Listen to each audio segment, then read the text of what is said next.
One thing that all of us that carry a gun daily have in common is that at one point in time, we had to choose our carry gun. And as most of us know that have chosen a carry gun, there's often some mistakes you make the first time or two you try to do that. So today, I thought I'd make a video covering what I think personally are the 5 biggest mistakes and most common mistakes that people make when they're choosing their carry gun. Now, the mistake coming in at number 5 is one that I think a lot of us have made in the past, and that is assuming bigger is better. Bigger is not always better, thank goodness. Sometimes having a gun that's too big is just as bad as not having a gun. Because a lot of new carriers will say, I can't conceal it well enough, people are looking at me, it's too obvious, so I'm not going to carry it. Or they'll say it's just too heavy, they start to suffer from carry fatigue, and they leave it at home.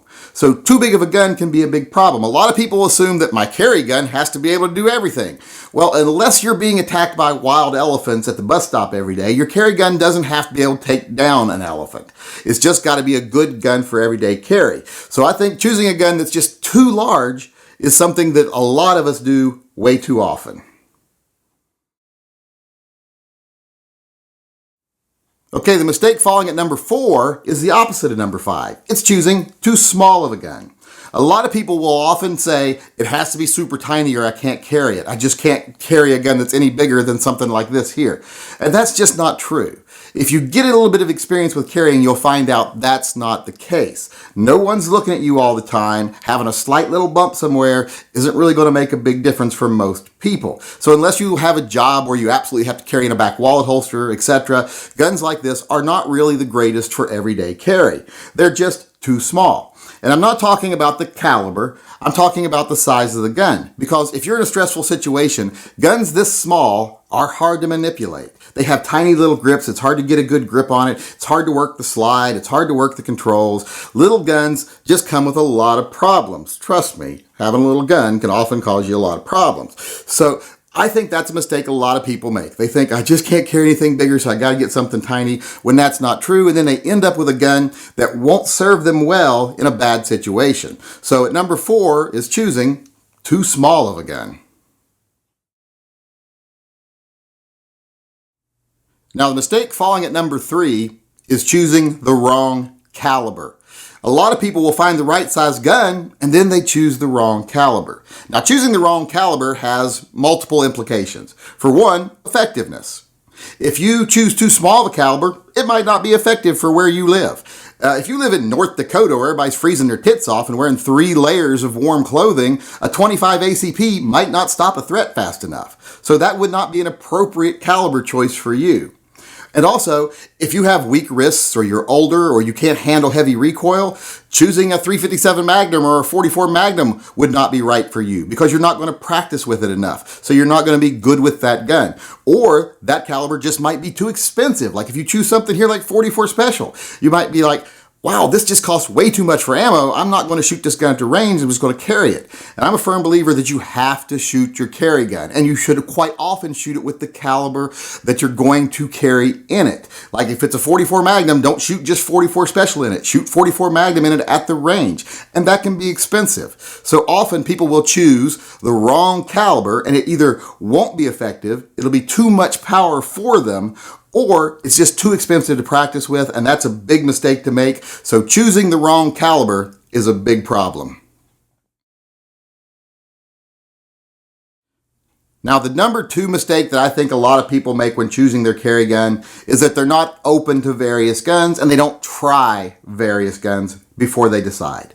They just watch the internet, they watch some videos, they read a couple magazine articles, and some people still remember what magazines are, and they make their decision based on that without actually trying the guns. That's a big mistake. You should know that every gun is different in every hand. I was watching a video by Hank Strange last night that had him, Mr. Guns and Gear, and another guy in it, and they were shooting a small compact pistol. Now, Mr. Guns and Gear was probably undoubtedly the strongest person there physically. But he was having trouble controlling the gun. It was popping out of his hand because it didn't fit his hand properly.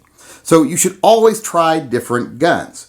Some people will be like, well, everyone on the internet says the plastic Wonder Guns are the best thing in the world, so that's what I have to find. Well, no, a classic might be better for you. Your balls don't have to touch the toilet water to carry a 1911. I mean, it helps, but it doesn't have to be the case. So be open to different types of guns. Try new guns, try old guns, try different sizes, and realize your hands are going to be different than the people you watch on the internet. So be open to various types of guns, because far too often people get set on a single gun before they've shot anything, and they make a mistake and they buy the wrong gun. So that's a big problem. Okay, now we're to the number one mistake I think a lot of people make when they choose their carry gun. This is something I see people do all the time, and it just bothers me when I see them do it. It's deciding what gun you carry based on price. A lot of people will go through the effort of deciding what gun they shoot best. The gun that fits their hand the best, the gun they're most accurate with, the gun that's a good caliber for them, etc. But then they'll say, yeah, but I'm not going to carry this gun because it costs $1,000. I'm going to carry my $350 plastic gun instead, because if I ever have to use it, it'll be confiscated. Well, that's a stupid reason not to carry the gun you're best with. That's like saying, my life is not worth $1,000. Because if I'm ever in a bad situation and I actually have to use my gun, I want every advantage I can have. I want the gun that I shoot better than any other gun. Price is no factor in that. Always buy the best gun you shoot, the gun you shoot best, regardless of the price. Whatever you can afford, the best gun you can afford that you shoot best, buy that gun. Don't buy a cheap gun for carry just for the rare chance that it might be confiscated. Because your life is worth more than any gun's price, especially the life of your family, your friends, your children, whatever. So putting a price tag on your carry gun is like putting a price tag on your son's life or your daughter's life, your wife's life, your husband's life, whatever. So don't do that. That is a huge mistake. Always choose the gun in your price range that you shoot best, even if it's the most expensive gun you own. Don't put a price tag on your own life. Choose the best gun, period. So there you have it. That's what I, the Yankee Marshal, a self-proclaimed internet gun expert, think are the 5 biggest mistakes that people make when choosing their carry gun.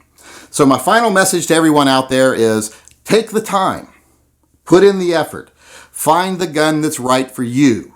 Choose the right size, the right caliber. Choose the gun that fits your hand the best, the one you shoot the best, no matter the price, no matter what. Because when it comes right down to it, your life and the life of your family is worth the effort. All of us that carry a gun every day have had to go through are the 5 biggest mistakes people make. Voice cracked like I was a fucking teenager. I guess my balls dropped. Bigger's better, right? Well, bigger's not always better, thank goodness. Why'd I throw that in there? Is choosing too much gun. That's not what I want to say. Forgot to say anything I wanted to say during that. Hold it up where I can fucking see it. Number 5 is one that I think many of us have made. And that is choosing. See it, you'll be self-conscious, you won't carry the gun. Fuck, why can't I get rolling here? Make when choosing their gun is one that a lot of us have made. Number 5 here is one that I think of a lot of us. Fuck! Can't talk! Is also, they're harder to manipulate under... What was that fucking noise? Good God. That's something you just have to get over with. Get over time, not get over with. Let me get a drink of water. Where everybody's freezing their balls off and wearing... Fuck! Why did I say balls?